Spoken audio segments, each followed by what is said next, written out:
Hola, soy Jesús Acosta y en esta oportunidad vamos a hablar de lecciones aprendidas para mejorar nuestra técnica fotográfica a continuación.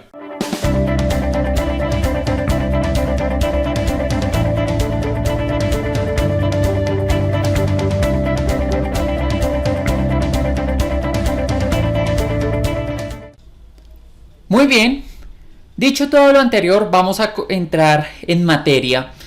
Básicamente voy a darles un recopilatorio de 30 semanas de lecciones aprendidas. Evidentemente, para facilitar el entendimiento voy a compartir fotos de ejemplo y los datos EXIF correspondientes para referencia de todos ustedes. Y en primer lugar voy a comenzar con esta frase de Ansel Adams, y es que no hay nada peor que la imagen nítida de un concepto difuso. ¿Cuál es el concepto difuso? Creer que una cámara lo es todo. Miren, ustedes pueden gastar dinero en el celular que quieran con la super resolución o en la cámara y todo eso. Y sí, o sea, muy chévere poder adquirir ese tipo de material, porque con eso uno creería, pues voy a lograr fotos de este tipo. Súper coloridas, nítidas, o sea que realmente me dan muchas funciones, muchas posibilidades. Pero como bien puedo hacer fotos de este estilo, muy bonitas, también puedo hacer fotos ahí.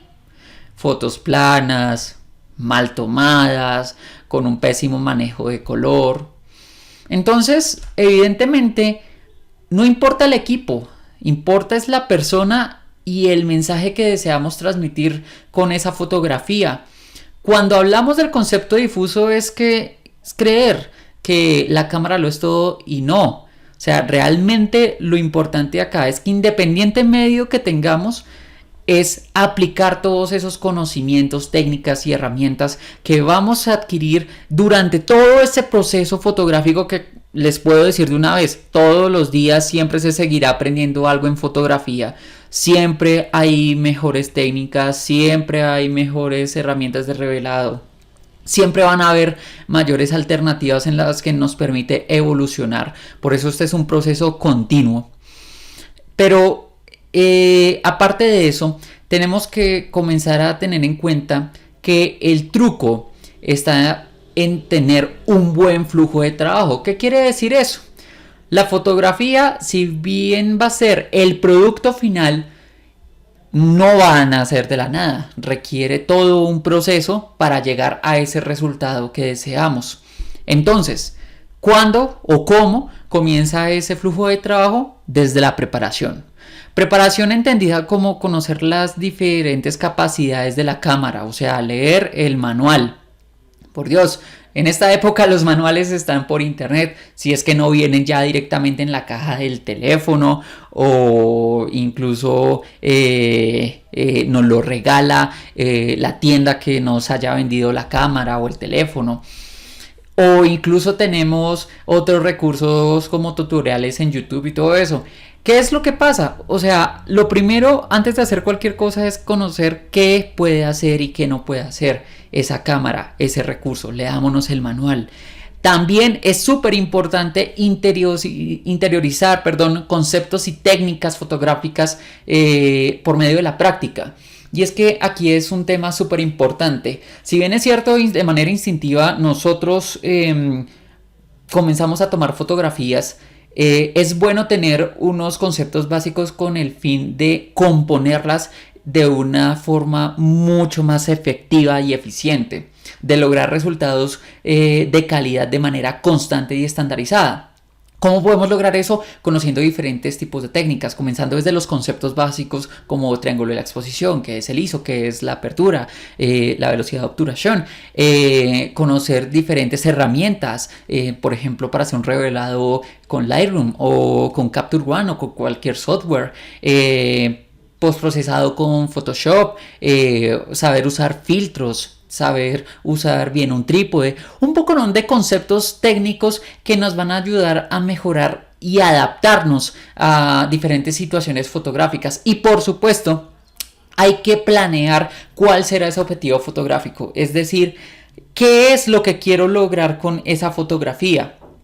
Evidentemente, estos son temas mucho más profundos que se tratarán pues posteriormente, pero lo que quiero que tengan en claro y es una parte fundamental de esta lección aprendida es que todo comienza de una preparación. Así sea la foto que voy a ir a hacer a la casa del vecino, pues hombre, preparémonos, llevemos el material que es, más o menos tengamos claro qué recursos necesitamos y cuando nos vayamos a enfrentar a la situación, pues vamos a saber cómo resolver esa situación. Por eso el segundo momento de ese flujo de trabajo es el momento de la captura, donde nosotros tenemos que realizar tantas fotos como sean necesarias. Miren, a diferencia de hace años que uno tenía que usar una cámara con un carrete de 36 fotos, en esta época vamos a poder tomar tantas fotos como nuestra memoria SD lo permita. Entonces, no hay una excusa para no hacer muchas fotos. Evidentemente, la idea no es llenar de fotos y fotos y fotos las ideas hasta que le peguemos a una. No, de ahí viene el tema de la preparación. Pero también vamos a hacer varias fotos con el fin de asegurar el disparo. Hacer tantas como se requieran, siempre teniendo, digamos que el concepto de un resultado, un fin último al cual lograr. Esa es la ventaja de conocer diferentes técnicas, porque si bien es cierto, yo puedo resolver una situación con una única foto, tal vez esa situación también la puedo resolver mucho mejor con un bracketing, múltiples exposiciones. O tal vez puedo hacer un time blending, es decir, unir una foto tomada en un momento y otra en otro momento, pero con el mismo encuadre. Y después en postprocesado fusionar las dos imágenes y obtener lo mejor de las dos. Entonces, son técnicas que nosotros debemos aprender y en el momento de la captura, si las conocemos, nos van a dar una facilidad para aplicarlas. Y por supuesto, no temer en romper reglas. Esto lo voy a hablar un poco más adelante con un ejemplo más gráfico, pero a lo que voy es que muchas veces nos limitamos por nuestras propias reglas, por nuestros propios paradigmas y no, realmente a nosotros por ejemplo nos dicen tiene que manejar la regla de los tercios y ubicar en uno de los tercios el sujeto de interés. ¿Y qué pasa si no? ¿Qué pasa si yo uso otra regla de composición? ¿Qué pasa si hago un manejo de planos? Es algo totalmente válido. Todo depende de nuestro bagaje y como les digo, no hay afán en esto. Simplemente es aplicar lo que vayamos aprendiendo. Lo cual evidentemente lo vamos a potenciar al momento del revelado y el procesado. Y es que aquí hay algo súper importante y es la importancia de estas dos etapas, que son diferentes de hecho, pero complementarias. Por un lado, el revelado, nosotros cuando tomamos ya fotografía en un formato como un RAW, el cual va a almacenar mucho más información, nos va a permitir comenzar a exprimir ese archivo para mostrar más como ese mensaje que nosotros queremos transmitir. Ya sea el Lightroom Capture One o el software que sea de revelado, nos va a permitir potenciar como ese archivo y dejarlo en buena parte como lo queremos mostrar. Y el procesado ya es algo mucho más especializado que por ejemplo vamos a hacerlo con Photoshop. Ya es para fotos que queramos, no sé, ponerles un tratamiento sobre el color y las luces muchísimo más detallado. Para lograr generar ese resultado que siempre es tener una muy buena foto y que las personas que la vean digan wow. Por supuesto, aquí hay que tener en cuenta que el procesado es algo muy personal. Es por eso que dos fotógrafos en el mismo lugar, al mismo momento, si toman esa foto no va a ser igual, porque cada uno le va a poner al final un poco de lo suyo. Entonces, el revelar una foto y el procesarla, pues finalmente es algo muy individual. Entonces, más allá de copiar o imitar los métodos de otros fotógrafos, pues hombre, adaptémoslo a nuestro propio estilo, creemos nuestro propio estilo. Es muy satisfactorio uno comenzar a generar ya fotografías con un estilo propio que digan esta foto la tomó Jesús, esta foto la tomó Carlitos, etcétera, etcétera. Entonces hay que tomarse el tiempo, no es una carrera de relevos, no estamos compitiendo con nadie, simplemente es algo de nosotros, es nuestra forma de mostrar al mundo ese instante que nosotros estábamos viendo y que capturamos por medio de nuestra cámara. Entonces, como uno lo haga, evidentemente apoyándose pues en ciertas teorías del color, manejo de la luz, etcétera, pues va a ser el resultado correcto para finalmente lograr tener una foto en la cual uno diga wow, qué captura tan bonita, parece una postal. Sobre todo es algo que hay que disfrutar. Todo este proceso lo tenemos que disfrutar, si no se volvería algo muy tedioso. La fotografía realmente es una expresión artística que en este momento ya se ha facilitado para todas las personas y no está mal, es genial. Pero nosotros podemos comenzar a generar esa diferencia al hacerlo de una forma más estandarizada y efectivamente disfrutando todo ese proceso para generar resultados finales realmente bonitos. Ahora bien, si bien es cierto tenemos un montón de herramientas y facilidades para hacerlo, una buena foto lo es desde la cámara. Y acá un ejemplo súper sencillo. Esta es una fotografía, fue después de una tarde lluviosa en Suezca, que es un municipio cercano a Bogotá. Fue tomado con una Nikon D7500, un ISO 100, una exposición de 1,8, una apertura de 8 y una distancia focal de 11 milímetros. Si se dan cuenta, desde el momento de la captura, así tal cual salió de la cámara, la foto es bastante interesante. Tiene un sujeto de interés, tiene un efecto de las nubes muy bonito y la foto, para mi gusto, porque evidentemente las fotos son un tema de gusto, está bien.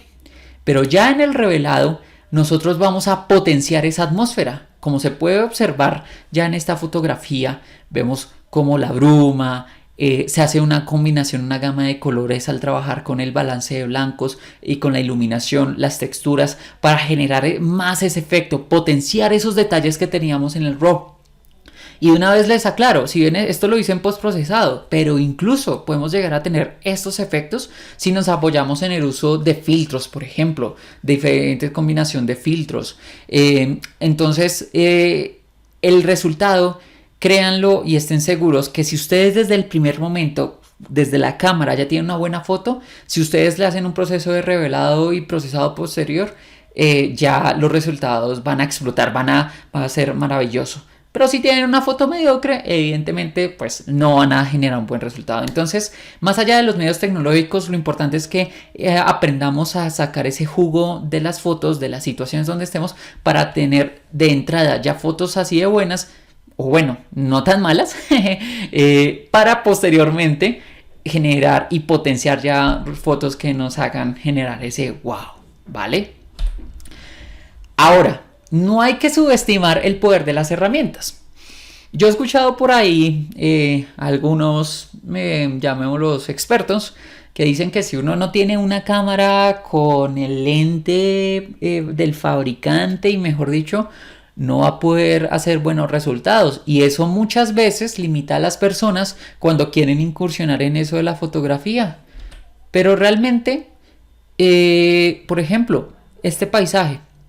Ese paisaje me parece que quedó correcto, compositivamente está bastante bien estructurado y cuando lo revelamos pues se potencia mucho más, se le da más iluminación, se le da mucho más color y contraste, es una buena foto. Pero si les digo que esta foto fue tomada con un celular, lo único que hay de raro es que lo hice en modo manual. Fue una foto que hice antes de tener la cámara que tengo actualmente.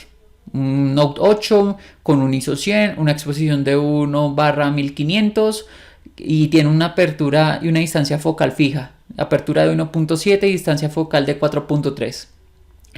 El resultado estaba ahí y la herramienta da. Si no, lo que les decía antes, desde la cámara la foto tiene que ser buena y ya cuando la pasemos a un revelado, que ese revelado más adelante voy a hablar al respecto, no tiene mayor ciencia, no es que necesitamos una aplicación súper especial para comenzar a generar esos resultados, pues vamos a obtener cosas mucho más bonitas. El punto es saber qué queremos hacer y el punto es saber qué tanto puedo exprimir la cámara, qué tanto jugo puedo llegar a sacarle a esos archivos RAW que me genera mi celular para después pasarlos y revelarlos y obtener fotos tan bonitas como esta. Ahora, ¿por qué he insistido tanto en el tema del RAW? Porque disparar en RAW nos va a abrir un mundo de posibilidades. Y es que muchas veces uno dice, uy, es que si yo no tengo el flash yo no voy a poder hacer una foto. O es que no, esa foto me quedó oscura y ni lo intento revelar. Pues no.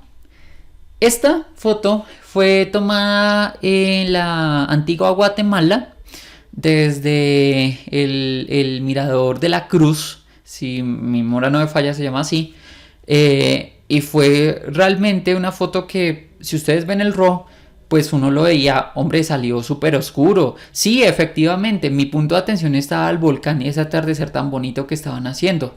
Pero cuando lo comencé a revelar me di cuenta que podía recuperar muchos detalles. Miren cómo se recuperó todos estos detalles al levantar las sombras de los árboles, cómo se iluminó el pueblo y evidentemente cómo pude comenzar a trabajar la gama de colores para generar esta atmósfera. Esto evidentemente es una de las ventajas de trabajar con RAW. Como les decía antes, va a tener mayor cantidad de información y esto después nos permite ajustarlo a nuestro gusto. Hay que tener en cuenta que actualmente los celulares e incluso ya algunas cámaras hacen un tema de postprocesado y nos genera el JPG y sí, muy bonito, pero es que resulta que ellos lo hacen con su inteligencia artificial. Pero si nosotros queremos transmitir un mensaje con nuestra fotografía, tenemos que hacerlo a nuestro estilo. Y eso solo lo vamos a lograr haciéndolo por medio del postprocesado y generando estos resultados. Entonces el RAW como tal nos va a salvar muchas veces muchos disparos. Como les digo, esto fue una única toma en la cual logré recuperar el detalle de los árboles, de los arbustos, de la ciudad y un poco más del cielo, todo gracias a que se hizo con un RAW. Entonces no perdamos de vista esto. Ahora, he hablado también mucho del tema del revelado de las fotos y si nosotros nos vamos a tutoriales de YouTube siempre nos van a hablar que Capture One, que Lightroom, que Photoshop. Y evidentemente uno dice, uy, pero es que para correr Capture One o Photoshop o Lightroom en mi equipo pues tiene que ser una máquina con 12 GB de RAM, un Core i7, o sea, las super especificaciones, sin contar que después nos van a decir, no, es que si usted no tiene un monitor sRGB 100% RGB al 98% pues no va a generar buenos resultados y pues no.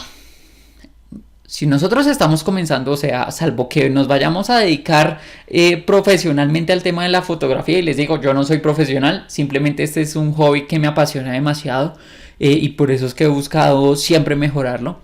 Pero soy absolutamente consciente que no todos vamos a tener la posibilidad de gastarnos $2,000 en una lente ni $1,500 en un monitor porque, ajá, ¿no?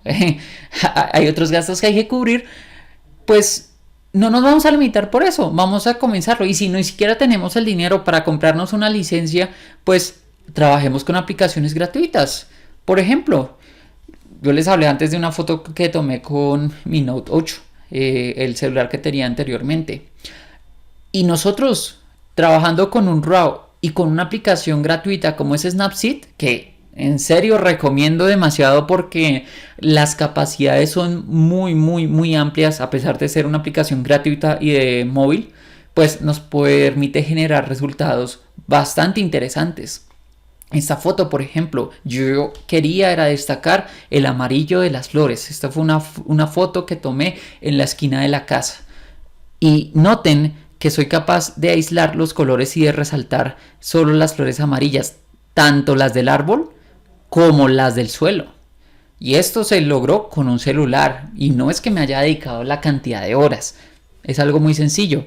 Entonces, cuando trabajemos con fotografía, si nosotros comenzamos a disparar en RAW, no les tengamos miedo porque la vamos a poder procesar incluso desde nuestro teléfono. Obviamente, si nuestro computador actual nos da para más, pues aprovechar un Lightroom o un Capture One o un Photoshop, pues genial. Pero lo que quiero que tengan siempre presente y como lección a aprender les digo es que no se limiten, los recursos existen, el único impedimento que uno se puede poner es uno mismo para comenzar a hacer fotos de una forma mucho más profesional, ¿vale? Por supuesto, la fotografía tiene un tema particular y es que no es un hobby muy barato que digamos, o sea, hay mil accesorios, hay un montonón de focales y a uno hay un paradigma que le venden y es que le dicen que los objetivos de kit, mal llamados pisapapeles, porque no son muy luminosos, pues uno se va a aburrir porque le va a presentar muchas limitaciones. Y les digo por experiencia que no. De hecho, yo con el tiempo sí he ido comprando un gran angular, normalito, nada del otro mundo, pero aún así sigo usando mi objetivo de kit, el cual es un Nikkor un 18-140 que venía con mi cámara. Y realmente, a pesar de ser un lente no tan luminoso, me ha permitido obtener resultados como estos. Es una foto que a mí me encanta porque de hecho fue la primera que saqué ya con un poco más de experiencia, de bagaje, en un viaje que hice al Amazonas. Y fue genial, o sea, miren, objetivo de kit, esta es la referencia, una FSDX Nikkor 18-140 f3.5526 GGDBR. Nada así del otro mundo realmente, o sea, pero me permite obtener estos resultados. Y además de eso, a pesar de ser un objetivo de kit no tan luminoso, miren estos datos de EXIF. O sea, fue tomado con una Nikon D7500, que tiene un muy buen sensor, pero subí el ISO hasta 3200. ¿Por qué? Porque la escena estaba ya, no había tanta luz reflejada en los objetos y me tocó jalar de ISO para poder captar el atardecer. Además, fue una exposición de 1/160. Fueron 10 fotos al final cuando hice la unión de las fotos, aunque realmente al final fueron 21, ya eso voy a hablar más adelante, con una apertura de 3.5 y una distancia focal de 18 milímetros. Pero miren qué resultado tan bonito. Logré captar el momento con un objetivo de kit, así era como lo veía en ese momento. Entonces, otra lección aprendida es que no descartemos nuestro objetivo de kit, o sea, cada quien conoce su economía, pero tengan en cuenta que un buen lente luminoso, por ejemplo 2.8 24-70 o equivalente, que vendría a ser un 17-53 para una ASPCC, pues va a valer desde $400 hasta lo que ustedes quieran. Y si no tenemos el dinero, no nos vamos a limitar para hacer las fotografías que queremos hacer. Entonces, créanme que cuando conocemos nuestro equipo, podemos comenzar a obtener muchas alegrías, así sea con un objetivo de kit. Por supuesto, la belleza para tomar fotos nos rodea. Solo hay que observar. Yo les he hablado de fotos que tomé en Machu Picchu, fotos en el Amazonas, etc. Pero resulta que no es excusa no viajar o no tener algún lugar cercano para hacer fotos bonitas. Y les voy a mostrar con 3 ejemplos. Esta primera foto fue un día que tuve que trasnochar. Me dio la madrugada y el otro día de mi trabajo. Yo no soy fotógrafo profesional, trabajo en otra cosa. Y desde la ventana de mi estudio eran las 5:43 de la mañana cuando comencé a ver ese cielo tan bonito. ¿Yo qué hice? Saqué mi cámara, la puse, la configuré y realicé esa fotografía. Es una fotografía que realmente tiene un bracketing, uní después un blending con 2 exposiciones, una para el cielo y otra para la tierra, para el edificio y ver los árboles y todo eso. Pero miren, es nomás aquí en la ventana de la casa. O esta foto del medio, con las flores. Esta fue una foto que hice con mi querido objetivo de kit, mi querido pisapapeles, y manejé un efecto como podía jalarlo la profundidad del campo para trabajarlo a 62 milímetros, pues desenfoqué el primer plano y el fondo para obtener este nivel de detalle y generar ese efecto tan bonito. Y esto fue en el parqueadero en el conjunto donde yo vivo. O sea, me desplacé tal vez 50 pasos de la puerta de la casa para lograr una foto así de bonita. O esta última, esta fue en el Jardín Botánico de Bogotá y fue una larga exposición, de ahí los 30 segundos. Pero entonces, ¿qué es lo que pasa acá? Este efecto circular, esta luz, esta composición, este encuadre se hizo realmente fue aplicando lo que ha aprendido eso y no fue la cámara, o sea, simplemente fue pura técnica. Y de ahí que las hojas tengan este efecto y se vean estos detalles en el agua, el detalle en la cascadita, la entrada del sol. Todo fue preparado, todo fue planeado aplicando técnicas. Y el jardín botánico tengo la fortuna que no me queda tan lejos de la casa. Entonces, no salí de Bogotá, realmente no me alejé de la casa y pude hacer fotos muy bonitas. Entonces, el punto es que no podemos limitarnos a decir que no podemos viajar, no tengo plata para viajar para hacer buenas fotos, porque realmente las fotos están. Lo que tenemos que hacer es comenzar a observar un poco más, dejar de andar con tantas prisas para comenzar a mirar con más calma todo eso que nos rodea y les aseguro que las fotos comienzan a fluir. Solamente hay que observar. Ahora, y acá hay un detalle importante y es que en la medida que ustedes vayan evolucionando en su técnica fotográfica, se van a dar cuenta que el diablo está en los detalles y por eso hay que observar antes de disparar. Resulta que lo más fácil es disparar, lo difícil viene preparar toda la foto, como ya lo vimos en el flujo de trabajo y demás. Y les voy a poner un ejemplo. Esta foto es una foto compositivamente correcta y está bien. Fue hecha con una Nikon D7500, un ISO 100, con una exposición de 1.13, apertura a 8.0 y una distancia focal de 11 milímetros. Si uno lo ve, está bien. Pero resulta que en la medida que ustedes vayan desarrollando el ojo, van a comenzar a observar detalles que a uno como que le chirrean en la composición. Como por ejemplo esto. Si nos damos cuenta, acá se generan estos reflejos y estos reflejos para alguien puede llegar a quitar la atención del sujeto de interés, puede afectar la composición y puede dañarla.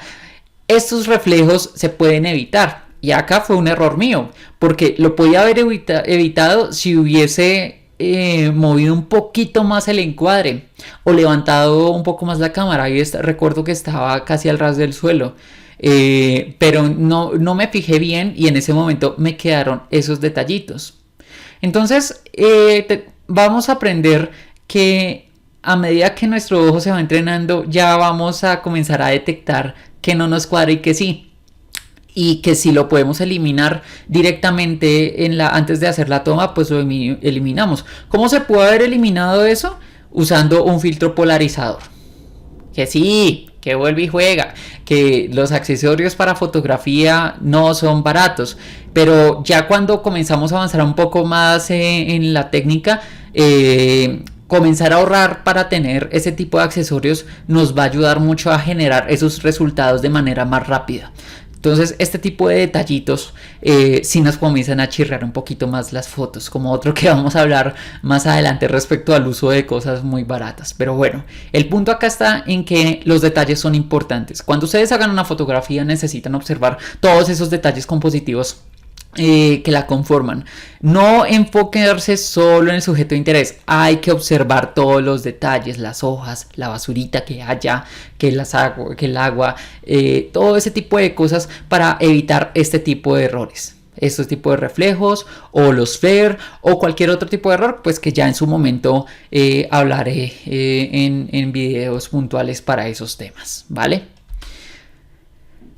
Y esto, porque decía lo de los filtros baratos. Entonces, me ha pasado más veces de las que me gustaría aceptar que por haber usado un filtro barato, porque yo decía, no, es que si no le pongo el filtro se me va a dañar el lente y mejor dicho, bla, bla, bla, bla. Y la verdad es que no, o sea, hay formas de proteger un lente y un filtro tiene que ser muy, muy bueno para no arruinar las fotos. O sea, miren esta foto. Es una Vía Láctea. Lo hice con la Nikon D7500, un ISO de 1600, una exposición de 20 segundos y lo hice con mi objetivo de kit. Era lo que tenía a mano en ese momento. Si ustedes ven la foto así en primera vista, yo entiendo que obviamente por el video no se puede ver el detalle, pero como les digo, la pueden visualizar en el portafolio web, que pues abajo en la descripción les dejo la URL. Pues es una foto bonita. porque por la composición y la vía láctea y todo eso. Pero cuando ustedes lo están viendo ya al momento de revelarlo, se encuentran con estos defectos. Y les aseguro que esto no es ruido. Estos detallitos, eso como imperfecciones, se las debo a que este niño había dejado montado frente al lente un filtro baratito. Resulta que los filtros baratos ustedes lo pueden ver a simple vista perfectos, pero cuando ustedes ya hacen zoom y todo eso, tienen este tipo de imperfecciones. Es por eso que si nosotros vamos a comprar un filtro, pues que el filtro no tiene que ser barato, tiene que invertirse, y sabemos que un buen filtro puede valer de $50 hacia arriba, todo lo que ustedes quieran. Entonces hay que usar buenas cosas, o en el mejor de los casos, para evitar ese tipo de cosas, es preferible quite el filtro y haga la captura. Aquí hay un par de lecciones aprendidas más, y es que las fotografías nocturnas, en la medida de lo posible, deben hacerse sin filtros, nada delante de la lente, siempre que podamos, salvo que haya alguna situación meteorológica como, no sé, viento que traiga arena de mar o lluvia. Mejor dejar lo más limpio que se pueda la lente. Y por supuesto, si nos toca hacerlo, pues si lo compramos, que le invertamos. O sea, si yo tengo una lente de $1,500, pues hombre, compre un filtro que le haga honor a esa lente al cual se le va a instalar. Si no, lo más probable es que tengan esos resultados que, insisto, a simple vista no se ven, pero como ustedes, a la medida que van aprendiendo, van desarrollando el ojo, pues esto ya les va a comenzar a chirrear un poquito. ¿Listo? Y por supuesto, cuanto más practiques y aprendas, obtendrás resultados geniales. Como esto. Esta foto fue tomada en Medellín, camino a Guatapé. Lo que vemos en el fondo es la Piedra del Peñol. Y esta es una foto que, por ejemplo, se combina en varias técnicas. Se combina fotografía de paisaje con larga exposición. Si ven, y esto es una foto que salió directamente así de la cámara. Una Nikon 17500 hizo 100, una exposición de 0.6 segundos para generar este efecto de traza del carrito que estaba pasando, una apertura de 5.6 para manejar un poco la luminosidad, y una distancia focal de 11 milímetros. No tenía filtro, no tenía nada más, simplemente apoyé la cámara en la baranda del puente y esperé el momento para hacer la composición y listo. Entonces, por eso les decía antes, no tengamos miedo a comenzar a practicar. Esto no es complicado, o sea, es solo cuestión de práctica y de tener claros los conceptos básicos para comenzar a combinar técnicas. Pongo este ejemplo porque es de los que más me gusta y me parece que es muy evidente, tanto la parte de paisaje como la parte de larga exposición. Y jugando con las dos se obtienen resultados bastante buenos. Y bien, esto sería todo por ahora. A todos, muchísimas gracias por su atención. Los invito a que se suscriban y le den clic a la campanita para nuevos videos, y también que me sigan por mis redes sociales. Abajo en la descripción dejo los links, y también pueden visitar mi portafolio web para conocer un poco más de mi trabajo. A todos, muchísimas gracias y hasta la próxima.